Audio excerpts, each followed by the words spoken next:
And if somebody like gets really overwhelmed with the number of people here, all of us have brand new business cards in our pocket. Just hand out and answer questions via email, which, based on the hundreds of emails that I've been answering every day, I'm sure that it's only going to get better.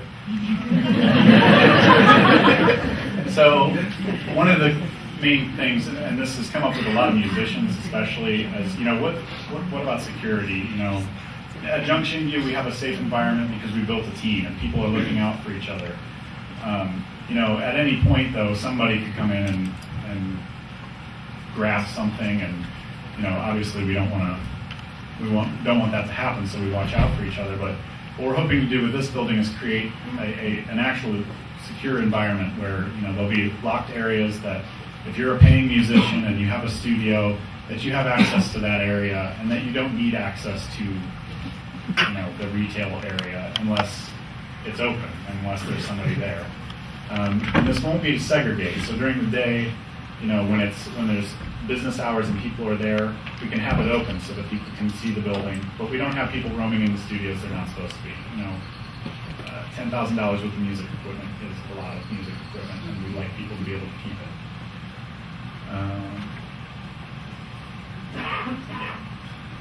Another big question is, how are we going to be neighbors?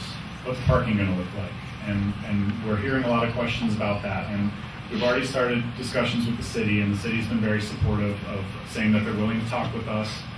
We've talked to a lot of the neighbors in the area. We've talked to a lot of the parking lots in the area. And we really are going to be the best neighbors we possibly can be. We're going to be working to try to put parking on the street.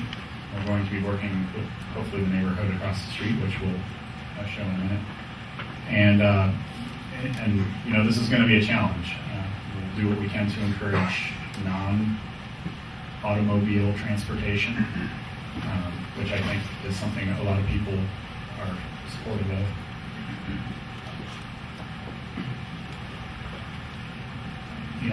This second sentence is kind of the whole idea behind what we're doing here. It's great that everybody's here and wants to see the building happen, but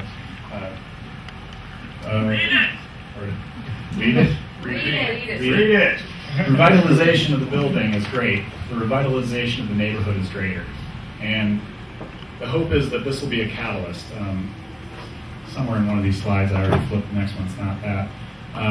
There's a map of what the neighborhood looks like right now. And if you look across the street, the Jeffries there, and it's been a stalled development for a really long time. Columbus has gotten really used to making High Street everything. Hopefully this, to some extent, will be a catalyst for things moving off of High Street, on 4th Street, on the Summit Street. How do we bring people over that way? And maybe this will be a way that we can get some of those sort of landlocked developments that are stuck moving again. Another reason we're saying this thing about the neighborhood is with the number of people in this room and the number of people that are involved in the project, and the number of people that are asking us, there's no way we're going to be able to fit everybody in the building. However, we want to do what we can to support people that have ideas that come to us and say, hey, I would really like to do this. If we figure out that it's not going to be able to fit in the building, what we'd like to do is find a way to create a neighborhood around us. Start taking that street and cutting it up and having people move in, working as partners with people, directly tell them where we're drawing our sources of funding with, or where we're partnering with people so that we can make other things happen too. It's also maybe something to mention that there are currently spaces that are available, and this is especially for offices looking for spaces and bands looking for spaces. Kevin, who owns a few buildings, has some buildings available that if people are looking for space immediately, we'd like to start fitting people into spaces, and we have the ability to move people over eventually to Wonderland once the building's ready.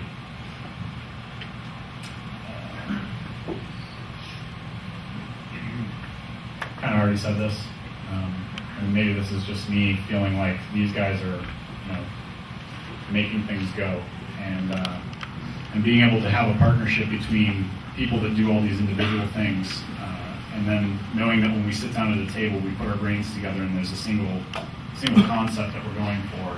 We've all pretty much said, okay, we're going to set egos aside here, and realize that when we're dividing up this map and when we're bringing in all the suggestions from people, that we're doing our best to keep in mind that the success of the project is more important than the success of any individual goal. So. This is the old presentation. Oh, sweet. Basically, the hope here is that we're going to start a nonprofit. And the nonprofit is going to help us.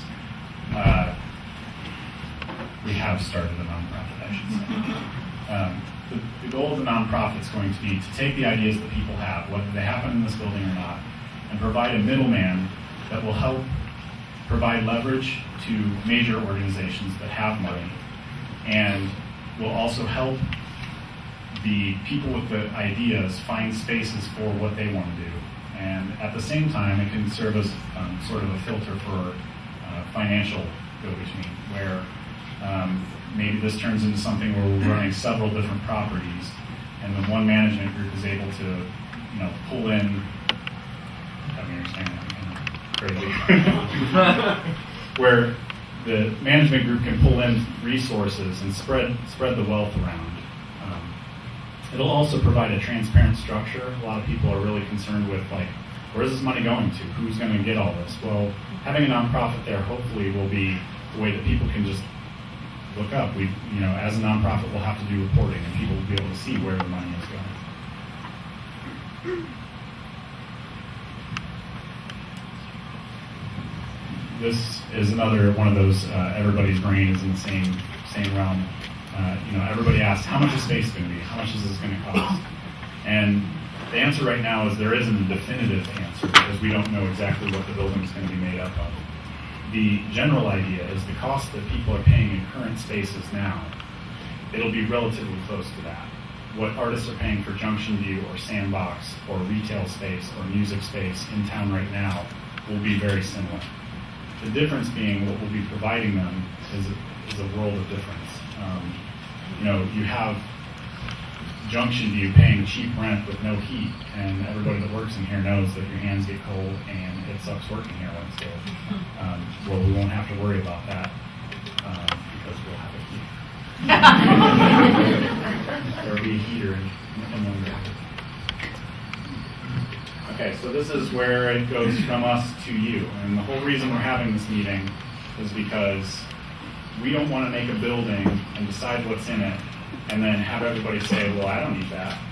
So what we'd rather do is say, these are kind of the things that we're thinking about. How would you guys like to be involved? Let us know. And then we can figure out percentage-wise how many artists are asking for space, how many musicians are asking for space. Who wants to just come and see shows there? Who wants to join the mailing list? Any of those sorts of things, so we have an idea. And what we did was we created an online form at wonderlandcolumbus.com that you can go, and I'm hoping that every person in this room will go and fill out. And some of you have already sent in more specific sheets of exact needs and things like that.